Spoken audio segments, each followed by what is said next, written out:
My breath caught as I stared at the eviction notice pinned to my cabin door with a rusty nail, the ink smearing in the early morning dew like it was taunting me. 3 armed guards had left just before dawn, their boot prints still fresh in the dirt. The note they left was short and brutal.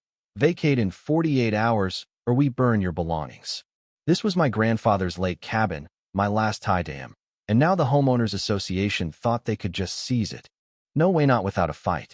I was going to expose their $3 million scam and make them choke on every lie they tried to bury. My name is Daniel Carter, a tax analyst from Minneapolis. I never imagined my quiet retreat would turn into a war zone. 4 months ago, I inherited the cabin at Crystal Lake, Minnesota. As a kid, I spent every summer here with Grandpa Henry, fishing off the dock, grilling burgers, and listening to his stories under the stars. Those summers stopped when my parents split, and I hadn't been back since I was 16. Grandpa passed last fall at 90. After a grueling year at work, I needed peace, so I drove up, hoping to reconnect with the only place that ever felt like home. The 3-hour drive eased my stress. Asphalt turned to gravel, then narrow forest roads lined with pine and cedar. As I turned onto the dirt lane to the cabin, sunlight pierced the trees, glinting off the lake. There was the A-frame cabin, weathered but sturdy. It smelled of campfires and pine. The couch inside still sagged on one side, right where Grandpa and I played cards during summer storms. That first night, I sat on the porch with a cola, watching the lake glow red as the sun set. For the first time in years, I felt calm. At 5 a.m., boots on gravel woke me. 3 uniformed guards stood at the door. One held a clipboard. Daniel Carter, this property is under Sapphire Lake HOA jurisdiction. You're trespassing. Vacate in 48 hours or face a $3,000 fine. He shoved an envelope into my chest. My stomach dropped. I said it had to be a mistake. Grandpa owned this land for over 60 years. They smirked and told me to talk to Margaret Vaughn at the HOA office, then drove off in a black SUV with the HOA's logo. Stunned, I wandered to the dock. Grandpa's old rowboat lay under a tarp.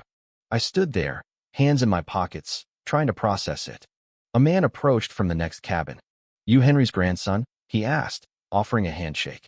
I'm Ed Larson. Your grandpa and I fished together for 50 years. I told Ed about the guards. His face hardened. That's Margaret. She took over the HOA 4 years ago and acts like she owns the lake. She's been pushing out old families for her condo project. Your grandpa fought her until he got too sick. I spent the morning poring over the envelopes documents. They claimed my cabin was 60 feet into HOA land, a safety hazard. It was nonsense, but the fear of losing this place gnawed at me. That afternoon, I noticed fresh scrape marks on the dock post. Someone had been tying boats here. I called Ed. Has someone been using my dock? He laughed bitterly. Margaret's been renting it to weekenders for $300 a pop. Prime deepwater spot. She's been cashing in since Henry passed.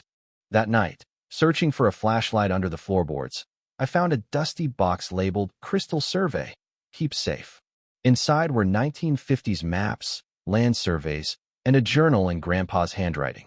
A 1958 survey showed our property stretched 80 feet to the lake's edge, far beyond what the HOA claimed. I couldn't fathom why this was hidden. The next morning, I drove to town to copy the documents and get answers. The journal was a revelation. Entries detailed Grandpa's battles with the HOA. One from 5 years ago hit hard. Margaret offered to buy the land for peanuts.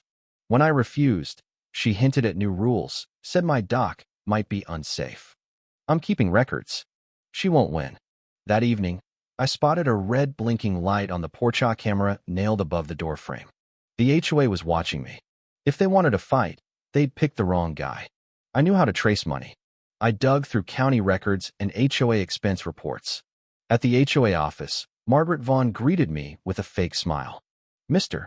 Carter, she said, not looking up, your cabin's on HOA land.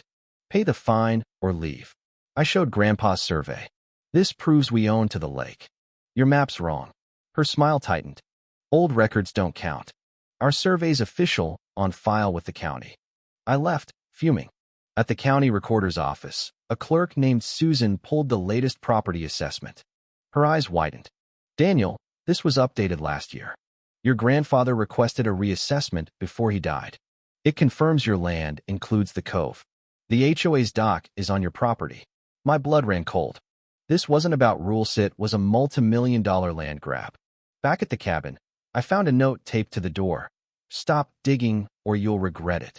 That night, I hid a camera in a birdhouse overlooking the dock. At 2 a.m., it caught two men in HOA jackets loosening the dock bolts. I called Ed. He came over. Margaret's crew, he muttered. They're trying to make it collapse and blame you.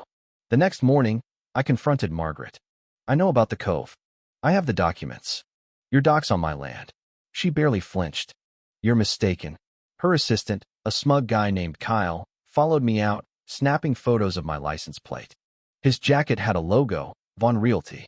Margaret didn't just run the HOA, owned the condo development company.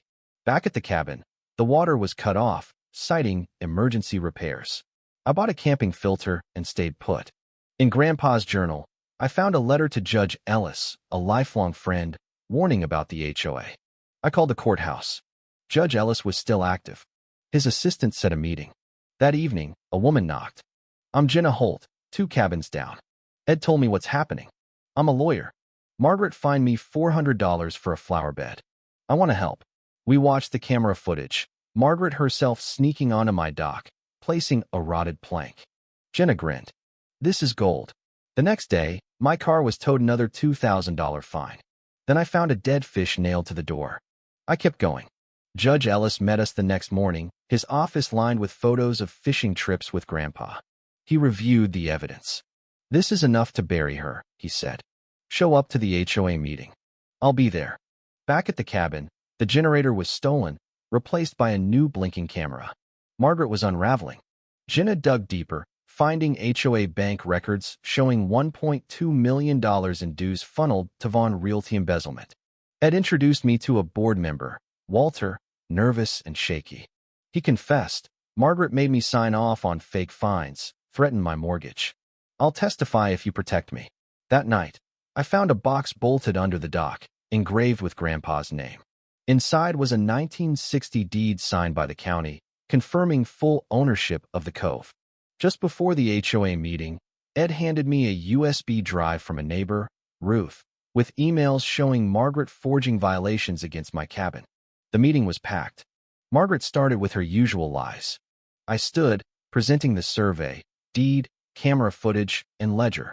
Jenna showed the emails. Judge Ellis stood. I've seen enough. This land belongs to Mr. Carter. The HOA's actions were fraudulent. The HOA is dissolved. Margaret paled. Deputies escorted her out. Outside, Jenna got a call Margaret had fled, leaving a forged deed dated the previous day. Judge Ellis invalidated it. Ed called. Kyle's at the dock, cutting cables. We caught him in the act. Jenna recorded his confession. Deputies arrested him. The dock sank the next morning, finally collapsing.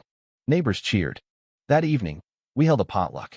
Ellen, an elderly neighbor, gave me Grandpa's old lake map. He marked everything. He knew this day would come. I stood on the dock, holding Grandpa's carved fish ornament, scorched but intact from the fire attempt. Jenna stood beside me. I'm staying, I said. This is home. Me too, she smiled. We formed the Crystal Lake Owners Group, vowing no more tyrants. My cabin still stands. Every sunset, I thank Grandpa for teaching me to fight with proof, not fists.